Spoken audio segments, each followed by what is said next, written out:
presentation by Jun. So the tutorial is given by our colleague, Dr. Marco Castellani, and he's an associate professor in our department at the University of Birmingham. And you may be wondering what this CBB says. You see, he's a member of CBB. So CBB stands for Cardiff Baby. Yeah, so this is it. So Marco, Cardiff Baby, please carry on. Forever. Okay, thanks for introducing me. Stop the sharing. Yep.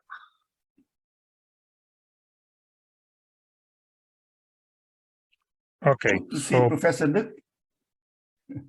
Can you see my screen? Yes, we can. We can. Let me just double check one thing.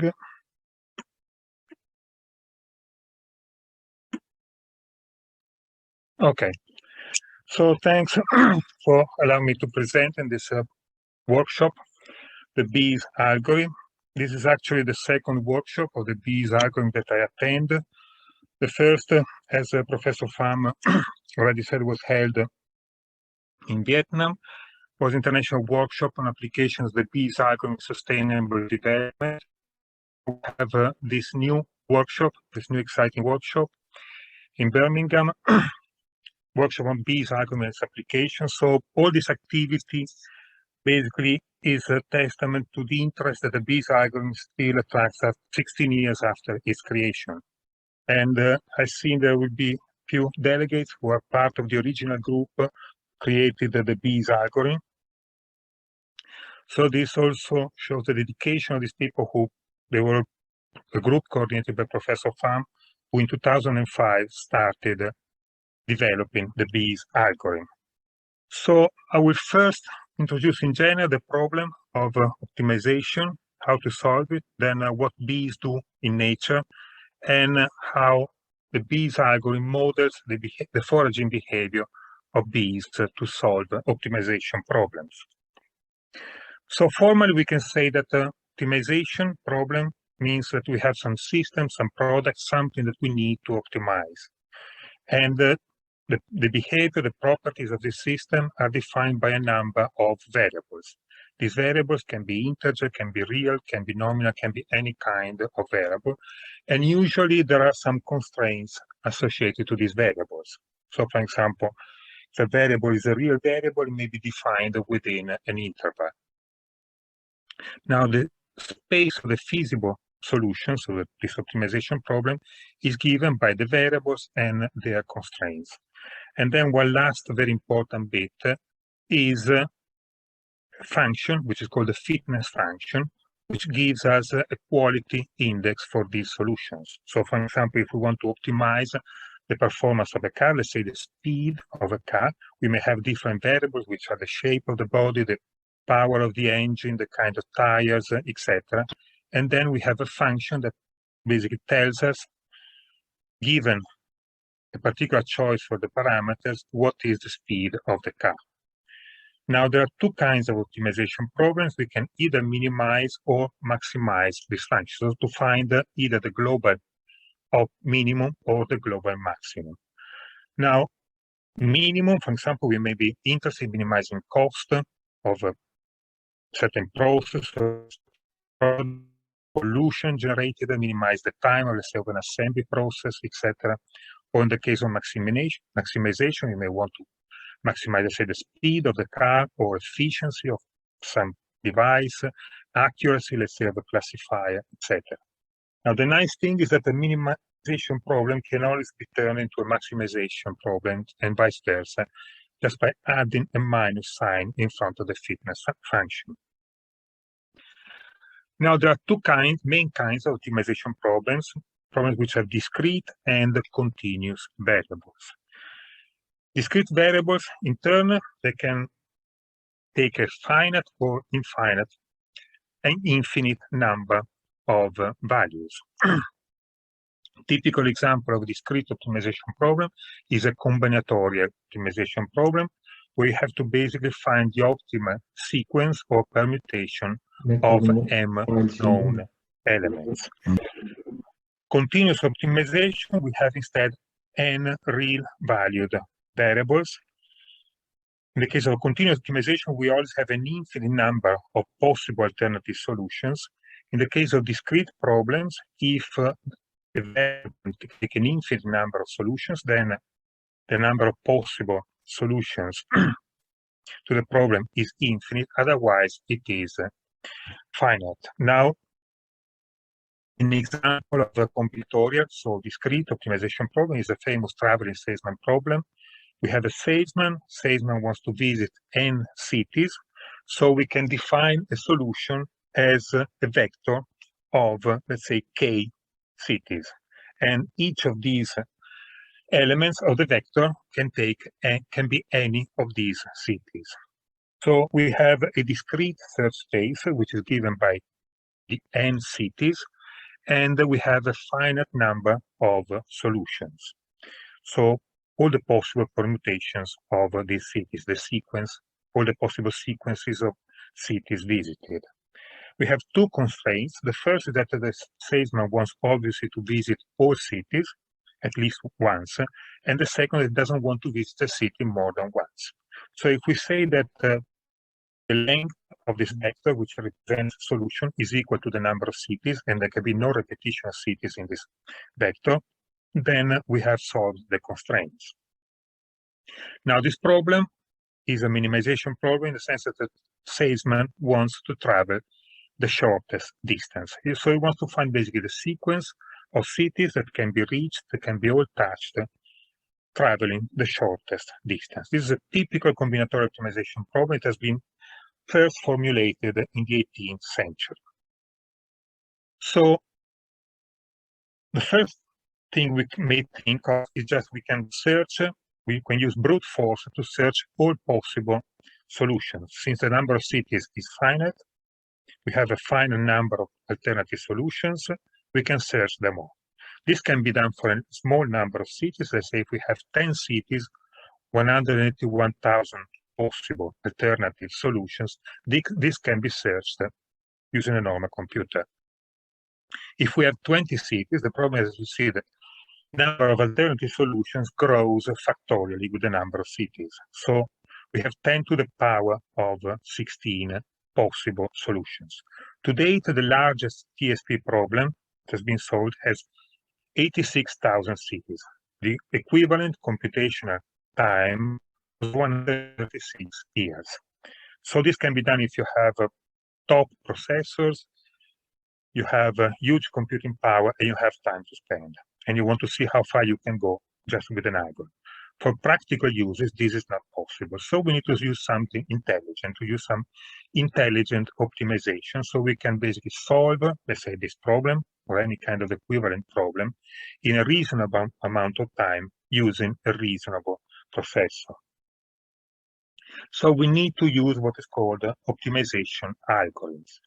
An algorithm is a recipe to find a solution. The name comes from one of the fathers of algebra and modern mathematics, which is the Persian mathematician Al-Khwarizmi. So, as I said, the first possible optimization algorithm, which is not particularly intelligent, is exhaustive search.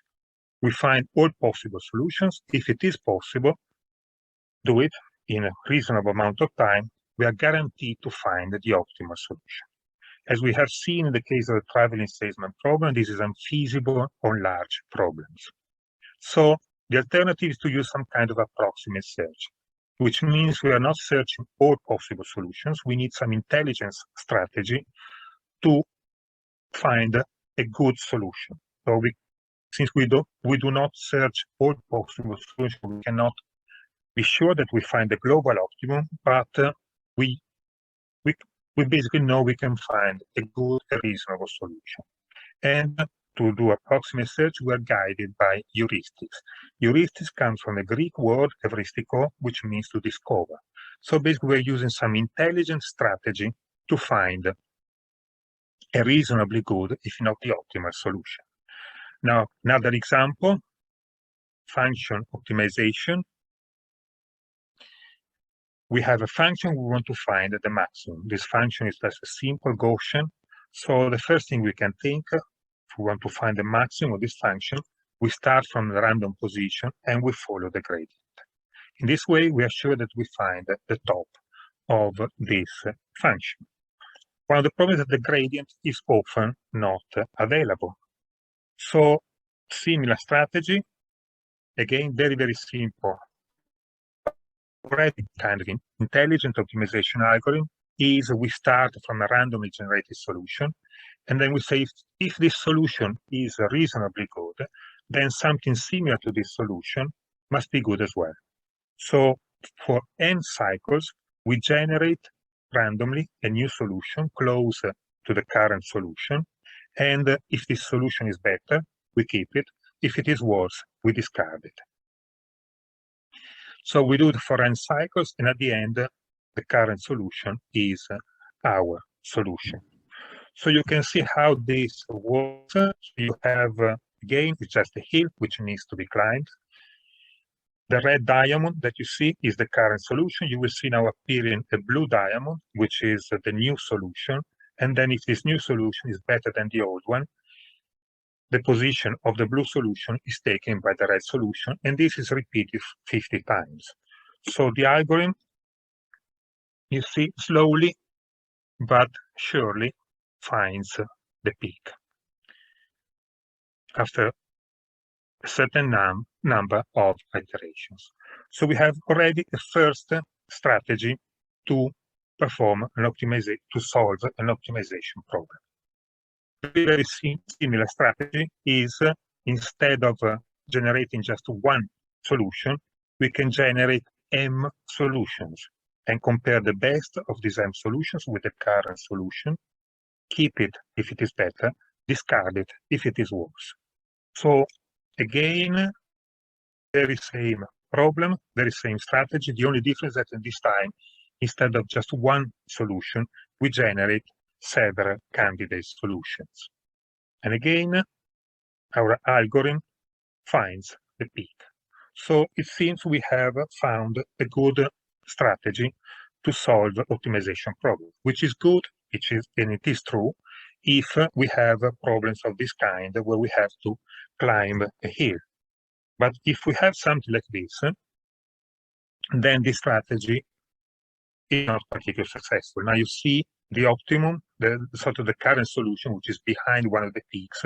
Since we are just looking in the neighborhood of the current solution, this algorithm can only bring us to the closest top.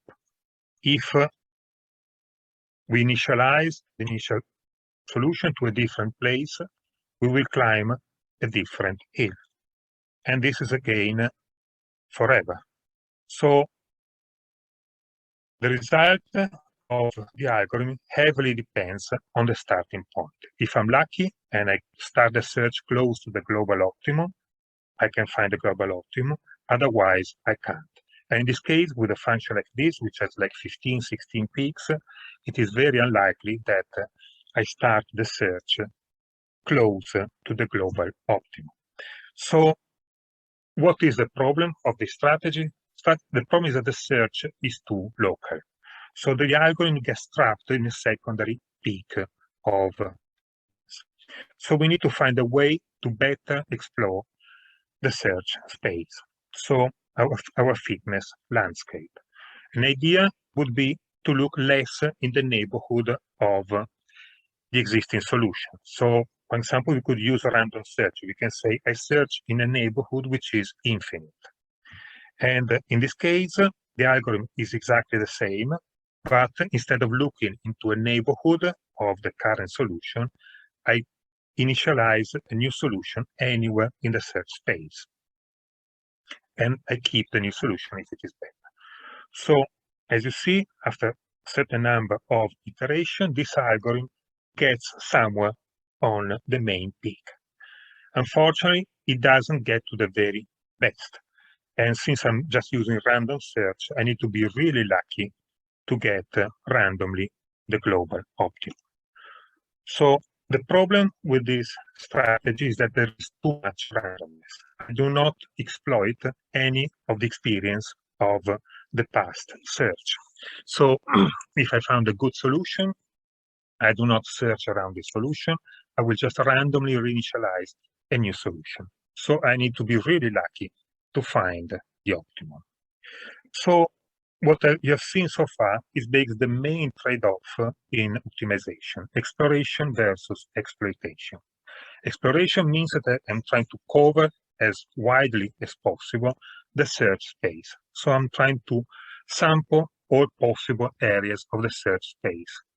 This is effective in the sense that I won't miss probably the global peak, unless it is very small, kind of a needle in a haystack problem.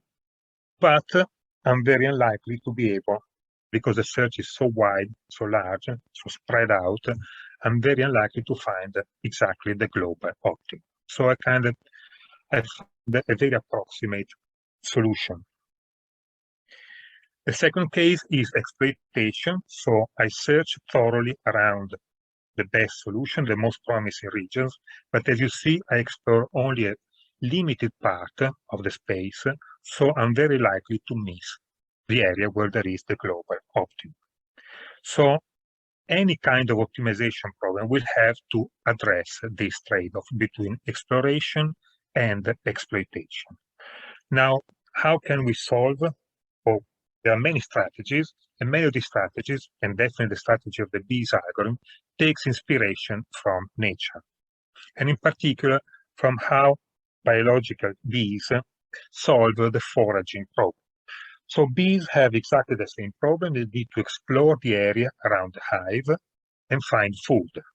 Food is flower patches.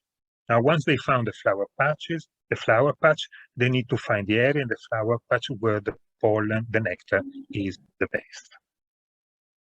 So they have exactly our kind of optimization problem. Now, a bee colony, on average, employs around 10% of its members as scouts. These scouts randomly search the space, so they fly around randomly looking for flower patches. Once they found one, they evaluate the goodness of this flower patch. The way they do it, they're basically very good at estimating the net gain of energy. So they calculate how fast, so how much energy they spend to get there, how much energy they spend to extract the pollen or the nectar, and they subtract this amount to the energy they gain from the food source, so the sugar content. So it is energy gained minus energy spent. Once they get back to the hive, to the colony, these scout bees offload whatever they have found, and then if they found a good source of food, they want to tell their mates they found a good source. So they go to a particular area of the hive called the dance floor, where unemployed bees congregate.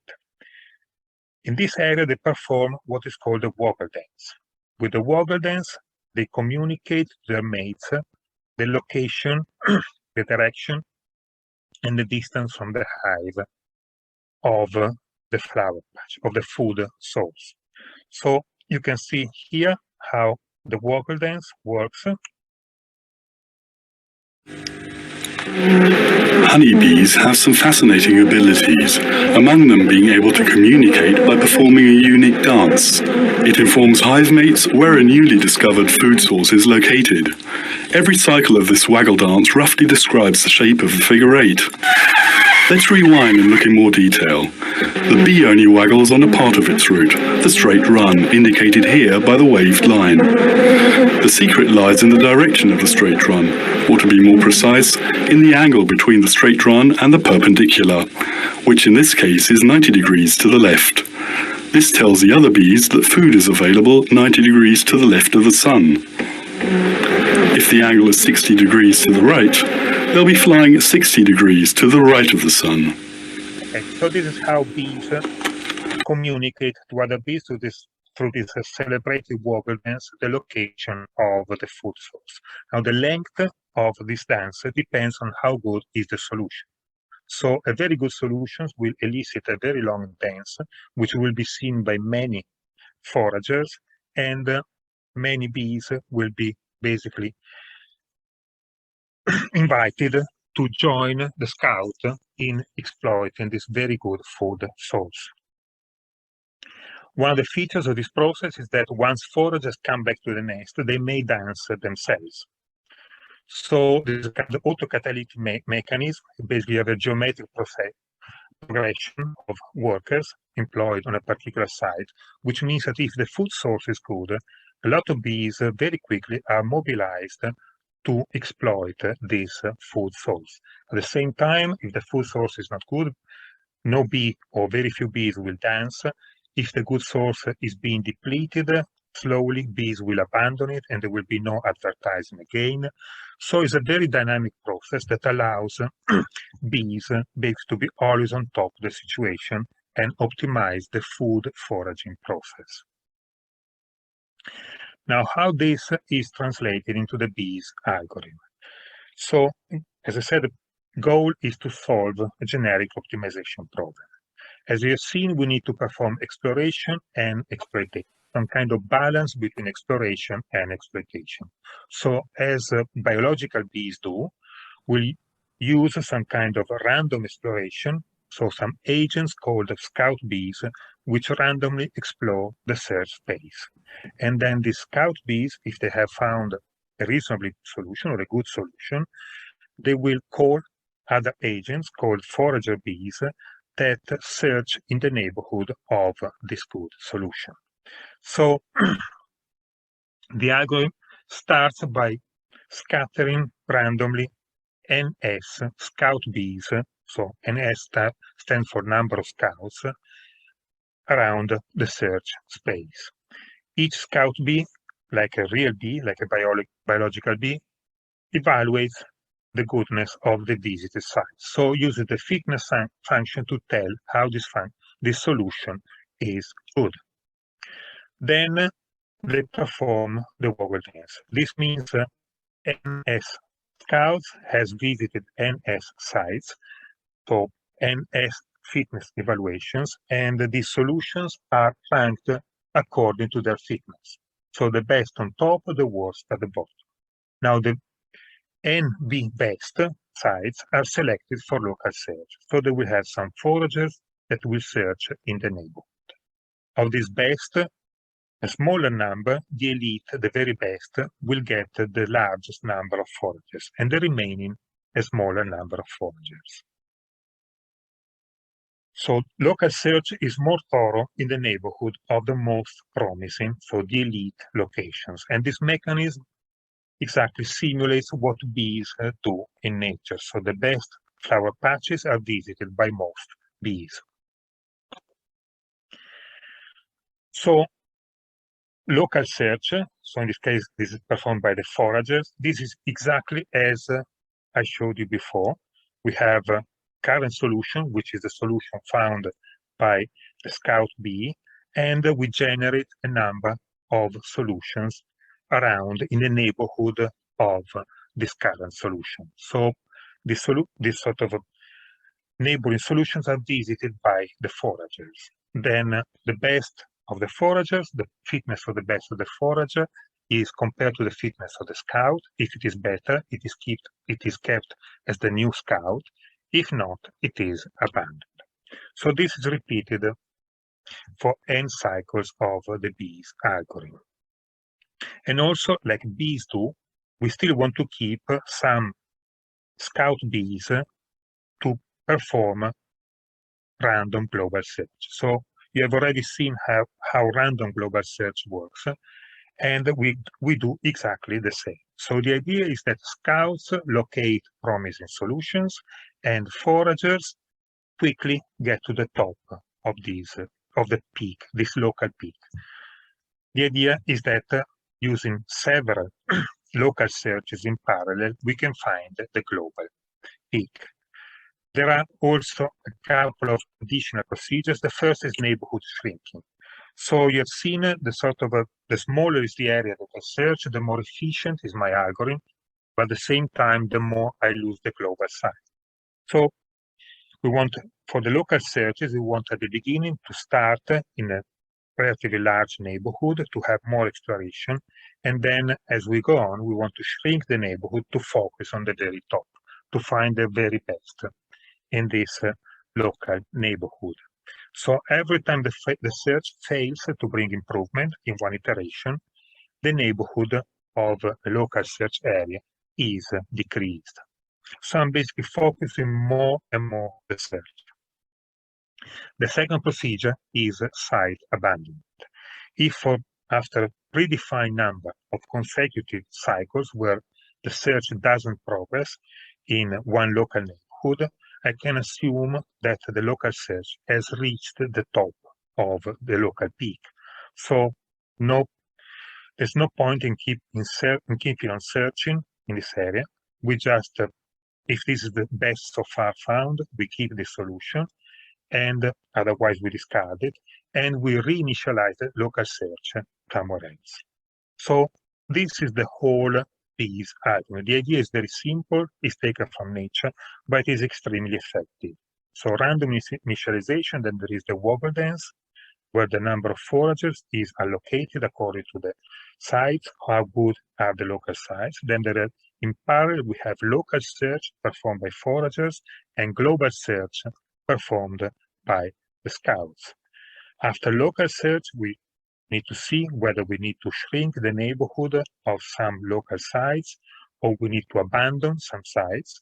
Then the results of the local search and the global search are put together, they rank the game, and a new cycle is begun. This goes on until the stopping criterion is met. Stopping criterion could be a number of iterations has elapsed, or we found a good enough solution. So here is the Bayes algorithm works, is the same as before. Now we don't have just one sort of solution, we are performing in parallel different local searches. So you will see around the best of these scouts some blue dots appearing, which are the foragers. And then you will see the local searches will shrink progressively to a peak. So while you will see that a peak is abandoned, and again a new local search is started. And you will see this because you will see again blue dots around the search space. So how is the Bayes algorithm works? As you can see, the algorithm finds immediately the global peak, but also finds local peaks, which after a while they are abandoned because it has already reached the top. So this is all about the Bayes algorithm. This is how it works, these are the principles, this is how it addresses the exploration versus exploitation trade-off. Now, if you want to know more about the algorithm, we have a website that we more or less regularly maintain. Also, one of my colleagues has created a software for implementations of the Bayes algorithm in MATLAB, C++, Python. You can find it on GitLab at the following link. Then if you're interested in knowing more in detail how the Bayes algorithm behaves, we recently published a theoretical analysis of its behavior, and some time ago, we also published the results of an experimental analysis of the Bayes algorithm. So this concludes my talk. Thanks for the attention. If you have any questions, I'm here to answer.